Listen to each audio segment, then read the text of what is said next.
Hello friend, आपका अपना YouTube channel में बहुत बहुत स्वागत है। तो आज के वीडियो में हम लोग देखने वाले हैं भाग 4। ठीक है, भाग 4 देखने वाले हैं राज्य के नीति निर्देशक तत्व। ठीक है, राज्य के दोस्तों भाग 4 में राज्य के नीति निर्देशक तत्वों का चर्चा है। और भाग 4 में दोस्तों अनुच्छेद 36 से 51 के बीच रखा गया। भाग 4 को अनुच्छेद 36 से 51 के बीच रखा गया है। यानी भाग 4 में हम लोग कह सकते हैं अनुच्छेद 36 से 51 तक वर्णन है। ठीक है, 51 तक वर्णन है। और 52 से दोस्तों राष्ट्रपति का पद स्टार्ट हो जाता है। ठीक है, अनुच्छेद 52 से।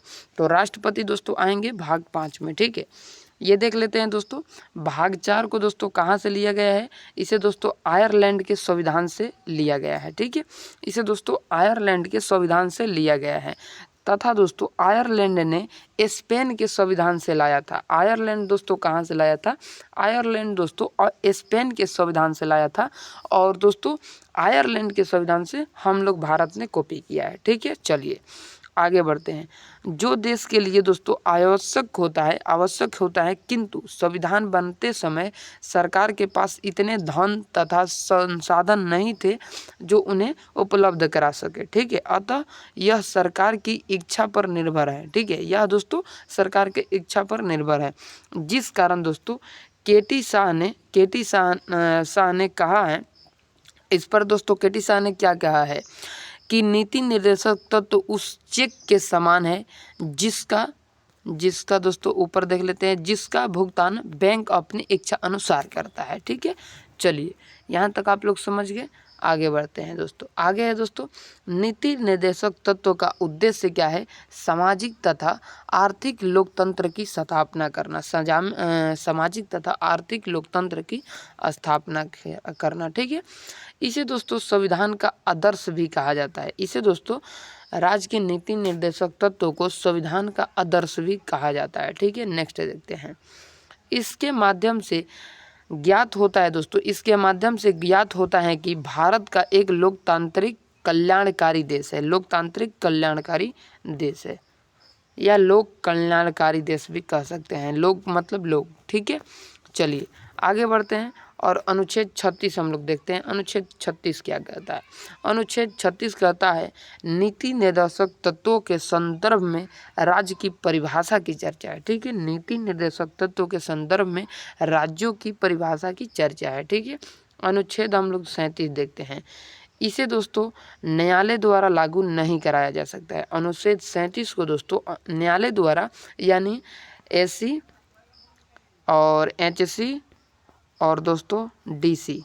ठीक है, ये हमारे देश में 3 न्यायालय है। ठीक है, डीसी यानी डिस्ट्रिक्ट कोर्ट। ठीक है, डीसी होगा यहाँ पे, डीसी यानी डिस्ट्रिक्ट कोर्ट, एससी मतलब हाई कोर्ट, एससी मतलब सुप्रीम कोर्ट। ठीक है, चलिए आगे बढ़ते हैं। ठीक है, फिर से एक बार 37 को रिपीट कर देते हैं, अनुच्छेद 37 को। ठीक है, इसे दोस्तों न्यायालय द्वारा लागू नहीं कराया जा सकता है। अर्थात यह दोस्तों न्यायालय द्वारा प्रवर्तनीय नहीं है, यह वादा योग्य नहीं है, यह वाद योग्य दोस्तों नहीं है। ठीक है, चलिए आगे बढ़ते हैं दोस्तों।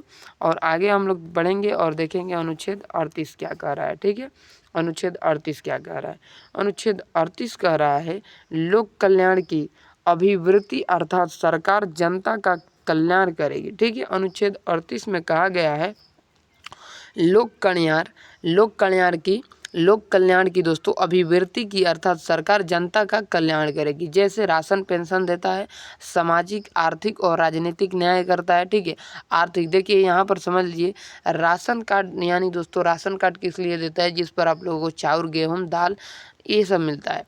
और सामाजिक दोस्तों समाज में छुआछूत जैसे हो गया, समाज में आपका कोई प्रताड़ित कर रहा है। ठीक है, कि आप गरीब हो, आप नीच हो, आप ऊँच हो, तो इसका दोस्तों सामाजिक आप लोगों को। ठीक है, और आर्थिक मतलब आर्थिक स्थिति आपका खाने पीने का कोई चीज़ नहीं है, मतलब आप गरीब हो, आप भिखमंगा हो, ऐसे तो आपको आर्थिक रूप से भी मदद करेगा। ठीक है, कुछ पैसा देकर। ठीक है, आगे दिया है राजनीतिक न्याय भी आप लोगों को मिलेगा। ठीक है, चलिए यहाँ तक आप लोग समझ गए।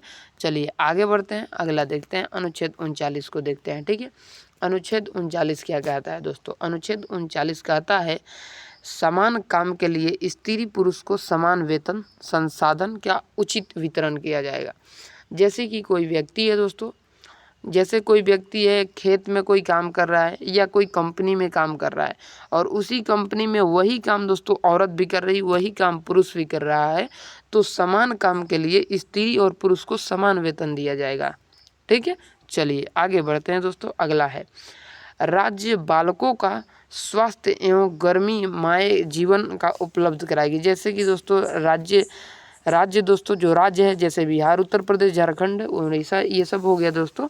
ये क्या करेगा, बालकों का स्वास्थ्य का ध्यान रखेगा और गरिमाएँ का ध्यान रखेगा। गरिमाएँ मतलब होता है उसका गरिमाएँ और स्वास्थ्य का ख्याल रखेगा। ठीक है, चलिए आगे 39 क्या दिया है दोस्तों, 39 नंबर अनुच्छेद 39 के क में लिखा है निःशुल्क विधि कानून सहायता और 42वां संशोधन 1976।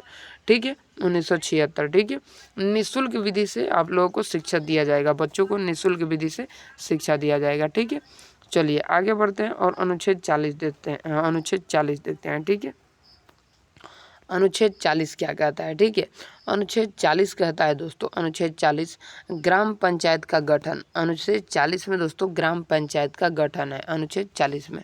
ठीक है, चलिए आगे बढ़ते हैं दोस्तों, आगे बढ़ते हैं और आगे देखते हैं। ठीक है, आगे बढ़ते हैं। ठीक है, अगला क्या कहता है। ठीक है, अगला है दोस्तों हमारा, ठीक है, अनुच्छेद 41। अनुच्छेद 41 क्या कहता है, ध्यान दीजिएगा। अनुच्छेद 41 क्या कहता है, अनुच्छेद 41 कहता है दोस्तों, अनुच्छेद 41 कुछ दशाओं में सरकारी सहायता प्राप्त कराना। कुछ दशाओं में दोस्तों क्या करना है, सरकारी दशाएं प्राप्त कराना है। ठीक है, जैसे दोस्तों विधवा पेंशन होता है, कुछ दशाओं में सरकारी पेंशन आप लोगों को चाहिए। ठीक है, कुछ दशाओं में सरकारी पेंशन। ठीक है, जैसे कि दोस्तों कुछ दशाओं में आप लोग को सरकार सहायता करेगी, लेकिन कैसा कैसा दशा, वृद्धा पेंशन का, विधवा पेंशन का, विकलांग को, ठीक है, विकलांग को भी, ठीक है, और विकलांग को साइकिल देगी। ठीक है, अनुच्छेद 42वां न्याय संगत कार्य की मनोनीत दशा द्वारा प्रस्तुति सहायता उपलब्ध कराना। जैसे कि गर्भवती महिला द्वारा कठोर शारीरिक श्रम कराना। ठीक है, ये सारा दोस्तों सहायता सरकार कराएगी। ठीक है, चलिए आगे बढ़ते हैं दोस्तों, अगला देखते हैं अनुच्छेद 43 क्या कहता है। अनुच्छेद दोस्तों 43 क्या कहता है, ध्यान दीजिएगा। अनुच्छेद 43 कहता है दोस्तों, अनुच्छेद 43 निर्वाहक आप लोग सुने होंगे, निर्वाहक। ठीक है, निर्वाहक योग्य मजदूरी, निर्वाहक हो योग्य मजदूरी अर्थात इतना वेतन दिया जाए कि उसका परिवार चल सके। ठीक है, उसका क्या परिवार चल सके, इतना मजदूरी उसको दिया जाएगा ताकि उसका परिवार चल जाए अच्छे से। ठीक है, जिसे कुर्ती युग भी कहते हैं। ठीक है, जिसे कुर्ती युग भी कहते हैं। अर्थात अगला देखते हैं दोस्तों, अनुच्छेद 43 का क। ठीक है, अनुच्छेद 43 का क कहता है उद्योग प्रबंधन। ठीक है, उद्योग प्रबंधन में, उद्योग प्रबंधन, ठीक है, उद्योग प्रबंधन में दोस्तों कामगारों की भागीदारी। अनुच्छेद 43 के ख सहकारिता। ठीक है, यानी कि अनुच्छेद 43 का ख कहता है, अनुच्छेद 43 का ख कहता है सहकारिता और अनुच्छेद 43 का क कहता है उद्योग प्रबंधन की कामगारों की भागीदारी। ठीक है, चलिए यहाँ तक आप लोग समझ पाए। ठीक है, चलिए अब मिलेंगे अनुच्छेद 44 में, नेक्स्ट वीडियो में आप लोगों को बताएंगे। ठीक है, चलिए जय हिंद जय भारत।